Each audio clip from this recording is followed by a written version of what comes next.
What's up, everybody? It's your boy Bravo. I'm here to give my thoughts on the Benavidez versus Zurdo fights. I'm gonna start from the very top. I wrote myself a little list on my notebook to make sure I don't skip any key points throughout the whole night.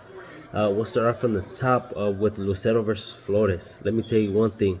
Lucero literally had no game plan other than trying to knock out Flores throughout the whole night.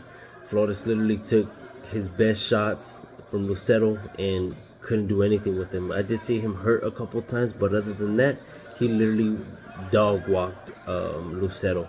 I've been hearing for the past couple, but I think like year or two about Lucero, saying that he's the next Canelo because he's a redhead. The only thing I know is that he's similar to Canelo is the pain tolerance. You know what I mean? They always said that redheads got to take a little bit more pain tolerance than the rest of us. But other than that, he had no strategy behind him. No head movement, no footwork, no nothing. He just wanted to knock out Flores, and it just wasn't gonna happen. Flores literally had the same energy from the beginning of the fight to the end of the fight. So shout out to the Argentinians. I'm glad to see that they got a win. They're not elite fighters, but they're definitely tough fighters. So I am happy that Flores won that fight tonight. After that, we are going down to the Jorge Chavez versus Jose Tito Sanchez fight.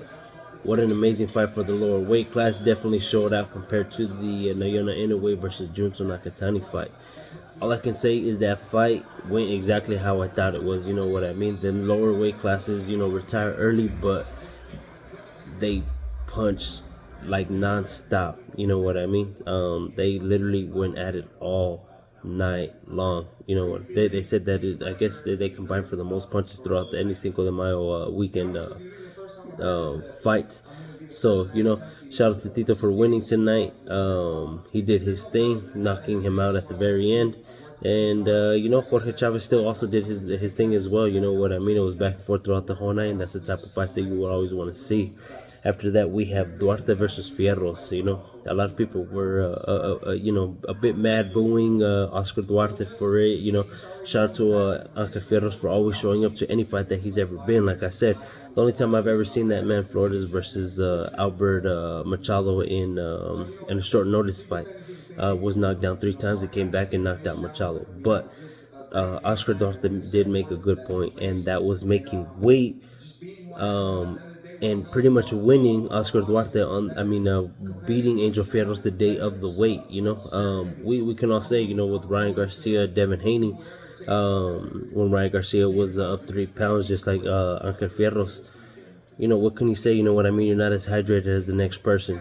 What was Oscar Duarte supposed to do? Not take the fight. He already had got his fight canceled with Richard Hitchinson, and no man's gonna want to be like, oh, I can't take this fight because he's 3 pounds over than me or 4 pounds over than me.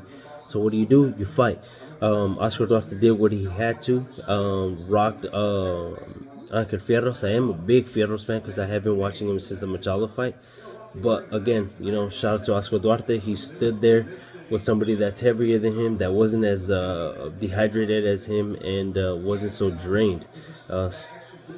Back and forth fight all night, which I knew it was going to be. I had Oscar Duarte winning, so shout out to the judges to kind of focusing that. I did feel a little bit bad for Oscar Duarte because he was getting booed by the fans, but hey, you got that battle around your waist, so F what everybody else has to say. After that, we had the Resendez versus Jaime Munguia fight. Let me tell you one thing. Armando Resendez almost didn't even look like he belonged in the ring with Jaime Munguia. He didn't even look like he beat Caleb Plant, what was 200 days ago, which was a couple, like 10 months ago. Jaime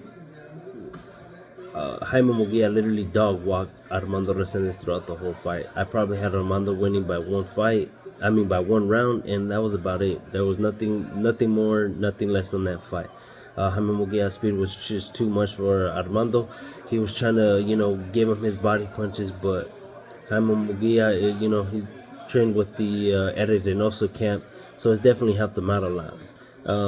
Shout out to both fighters, but Jaime Munguia did exactly what he had to tonight. After that, we'll go down to the main event.